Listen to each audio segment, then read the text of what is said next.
I want to talk about something that makes people uncomfortable: the wealth gap, the growing, widening, seemingly unstoppable gap between people who are building wealth and people who are falling further behind. Between people for whom money works quietly, compounding, generating more of itself, and people for whom money is always a source of stress, always insufficient, always one bad month away from crisis. Most people explain this gap with one word: luck. But that explanation doesn't hold up, because while luck plays a role in individual outcomes, it doesn't explain patterns that repeat across millions of people, across decades, across every economy in the world. There are specific, identifiable reasons why wealth concentrates, specific systems, habits, and mindsets that compound in favor of people who have them and against people who don't. And most of those reasons have nothing to do with luck, nothing to do with intelligence, and nothing to do with how hard someone works. Today I'm going to tell you exactly what those reasons are, honestly, without sugarcoating. And then more importantly, I'm going to show you exactly which side of this equation you can choose to be on. Let's go. Let me start with something I think needs to be said clearly. The financial system is not designed to be neutral. It is not a level playing field. There are structural advantages that make it significantly easier to build wealth if you start with wealth, and structural disadvantages that make it significantly harder if you don't. I'm not going to pretend otherwise. That would be dishonest. People with existing assets can borrow money at lower interest rates. People with financial knowledge, often inherited across generations, make better financial decisions from the start. People with wealthy social networks get access to opportunities, information, and connections that genuinely are not equally available to everyone. These structural advantages are real. They matter. And pretending they don't exist does a disservice to anyone trying to understand why the wealth gap exists. And this is the critical, but they don't explain everything. They don't explain why two people from identical backgrounds with identical starting points end up in dramatically different financial positions 20 years later. They don't explain why some people escape financial struggle and others don't when the external circumstances are similar. The structural factors create headwinds for some people and tailwinds for others, but the behaviors, habits, and mindsets I'm going to describe in this video operate on top of those structural factors, sometimes overcoming them, often amplifying them. Understanding both the structural and the behavioral is the only complete picture. And the behavioral piece is where you actually have agency. So let's get into it. Reason one: rich people buy assets.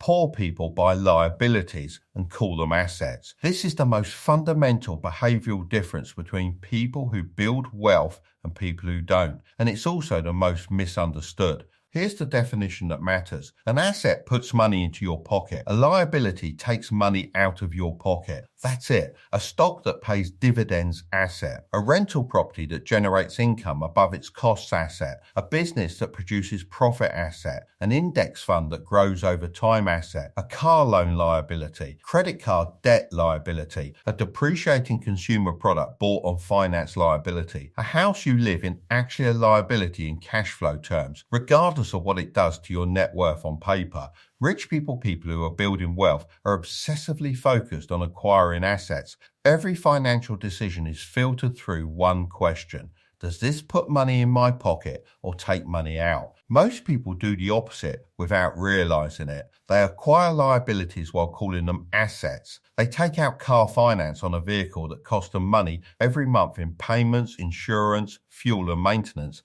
and call it an asset because it has monetary value. They buy things on credit that depreciate immediately and feel like they're managing their finances because they're making the payments. The gap between someone who consistently acquires assets and someone who consistently acquires liabilities over 20, 30, 40 years is not a gap of luck. It is a gap of decisions. Repeated, habitual, unconscious decisions that compound relentlessly in opposite directions. Reason two: rich people pay themselves first. Most people pay themselves last or not at all. I've talked about this in other videos, but it deserves its place here because it is one of the most powerful single behavioral differences between wealth builders and everyone else. The default financial behavior for most people is this: income arrives, expenses are paid, lifestyle is funded, and whatever is left, if anything is left, gets saved or invested. For most people, nothing is left. Spending expands to consume available income. The saving and investing never happens. Wealth builders do it in reverse. Income arrives. A predetermined percentage, non-negotiable, automatic, goes immediately to investments, and then life is funded from what remains. This single difference, the order of operations, determines more about long-term financial outcomes than almost any other single factor, because the investor who pays themselves first invests consistently, regardless of what's happening in their life. The investor who pays themselves last invests almost never. Reason 3, financial knowledge compounds and most people never access it. Here's something that doesn't get talked about enough in conversations about the wealth gap. Knowledge is one of the primary mechanisms through which wealth concentrates, not because wealthy people hoard knowledge deliberately, but because financial knowledge, the understanding of how compound interest works, how to evaluate investments, how to structure income efficiently, how to use tax advantages, tends to pass through families, through social networks, through environments where it's simply part of the conversation. If you grew up in a household where money was managed thoughtfully, where your parents talked about investments, where financial literacy was a natural part of life, you absorbed a foundation of knowledge that most people never get access to. That knowledge compounds over decades. Every decision informed by it is better than it would have been without it. If you grew up in a household where money was always scarce and stressful, where the conversation about money was always about not having enough, never about how to grow it, you likely absorbed a different set of beliefs and assumptions that are significantly harder to build wealth on. This is not a character judgment. It's a description of how knowledge and belief systems are transmitted, and it explains a significant portion of the wealth gap that has nothing to do with effort or intelligence. The solution to leveler is deliberate financial education, books, videos like this one, courses, mentors, the intentional acquisition of the financial knowledge that was never part of your environment.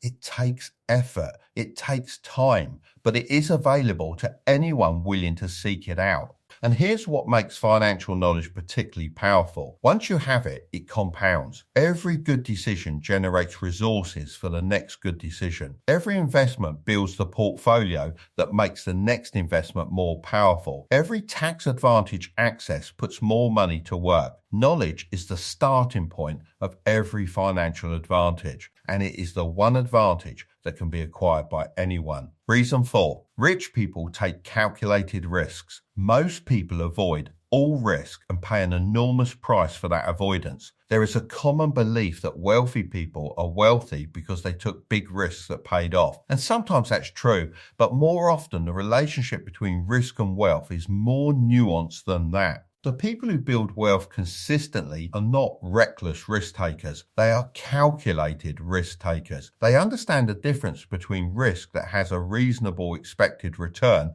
and risk that is essentially gambling. And they take the former while avoiding the latter. Here's the risk that most people don't take and pay a significant price for not taking. Investing in the stock market. Most people perceive stock market investing as highly risky. Prices go up and down. You can lose money. It feels unpredictable and dangerous. But here's the risk that the same people are taking without recognizing it as risk at all. Keeping money in a savings account, or worse, in cash, while inflation erodes its purchasing power year after year. Inflation at 5% means your savings are losing 5% of their real value every year. That is a guaranteed, certain, ongoing loss.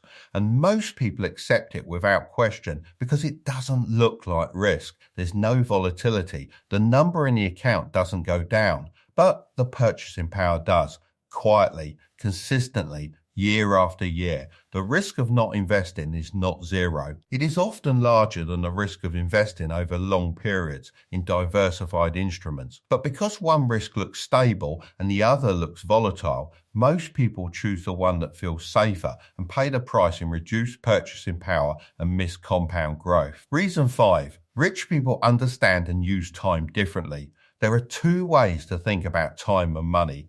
and which one you default to has enormous implications for your financial future. Most people think about time in terms of the present. What can I afford right now? What do I want today? How do I feel about this purchase in this moment? Wealth builders think about time across decades. What will this decision mean in 10 years? What is the opportunity cost of this spending in terms of what it could have become if invested? What does my 60-year-old self need my 30-year-old self to be doing right now? This is not natural. Human psychology is wired for the present. I cover this in my Brain Wired Broke video. The tendency to discount future rewards in favor of immediate ones is deeply hardwired, but it can be counteracted through automation, removing present moment decisions from the equation, through visualization, making the future self and future outcomes feel real rather than abstract, through education, understanding viscerally what compound interest does over time so that the future return feels genuinely motivating rather than vague and distant. The wealthy investor who started at 25 instead of 35 didn't just earn more returns. They understood at a level that changed their behavior that those 10 years of compounding were worth more than almost any other financial decision they could make. Time orientation is learnable, and it is one of the highest value mindset shifts available. Reason 6. Rich people have different networks, and those networks create compounding advantages. Your network is your net worth. It's a cliche because it's true. The people you know determine what opportunities you hear about, what investments are mentioned in conversation, what business ideas are floated, what jobs are offered before they're advertised, what information circulates informally before it becomes public. People with wealthy networks are exposed to financial opportunities that simply don't reach people without those networks, not through any deliberate exclusion, just through the natural flow of information through social groups. This creates a compounding advantage. Wealth creates access. Access creates more opportunity. Opportunity creates more wealth. And the reverse is also true. Financial struggle creates stress. Stress impairs decision making. Poor decisions create more struggle. The solution, and there is, one is deliberate network expansion. Not abandoning your existing relationships, but actively adding people to your life who are building wealth, who are financially literate, who think about money in ways you want to think about it. Online communities, financial education events, mentors, courses where like-minded people gather. The internet has made it possible to access networks and communities that previous generations had no way to reach regardless of their starting point. Your network is not fixed. It is a choice, and choosing to expand it toward people who are building wealth is one of the highest leverage decisions you can make. I've saved the most important reason for last because I think it's the one that underlies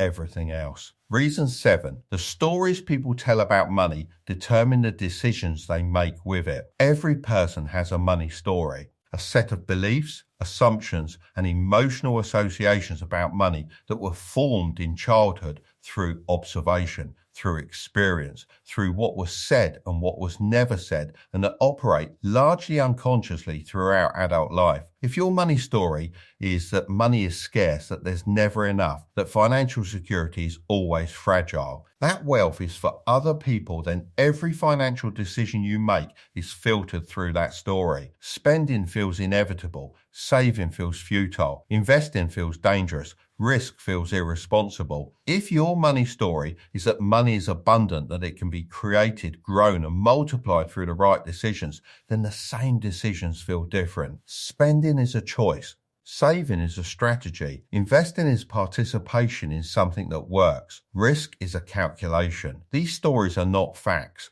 They are narratives. And narratives, unlike structural disadvantages, can be changed. Not easily, not instantly. The stories formed in childhood are deeply embedded and resist conscious challenge, but they can be examined, they can be questioned, and they can be gradually replaced by a different narrative, one supported by evidence, by new experiences, and by the slow accumulation of financial decisions that produce different outcomes than the old story predicted. This is the real work of financial transformation, not just learning new strategies, not just opening the right accounts or choosing the right funds. but examining the story you're telling yourself about money and deliberately, patiently replacing the parts that aren't serving you. Why do poor people stay poor and rich people get richer? Not because the system is entirely fair, it isn't. Not because hard work always wins, it doesn't always. Not because intelligence or talent determine outcomes, they don't. Not primarily. Because of a set of specific, identifiable behaviors, habits, knowledge gaps, and belief systems that compound just like money in one direction or the other over time. Rich people buy assets. They pay themselves first. They acquire financial knowledge deliberately. They take calculated risks. They think in decades. They build networks that create opportunities. And they tell stories about money that make wealth feel possible rather than reserved for someone else. None of these are innate. None of them are exclusive to people who started with advantages. Every single one of them is learnable, adoptable, applicable, regardless of where you're starting. The gap is real. The system has structural advantages baked in, but within whatever structure you're operating, the behaviors are available to you, the knowledge is available to you, the mindset shift is available to you, and every day you apply them is a day the compounding starts working in your direction rather than against it. If this video gave you something honest and useful, subscribe to this channel. Every week I put out content that actually tells you the truth about money and wealth. Drop a comment below. Which of the 7 reasons resonated most with you? Which one do you recognize in your own financial life? Be honest. This is a judgment-free space. I read every comment and I reply to as many as I can. I'll see you in the next one.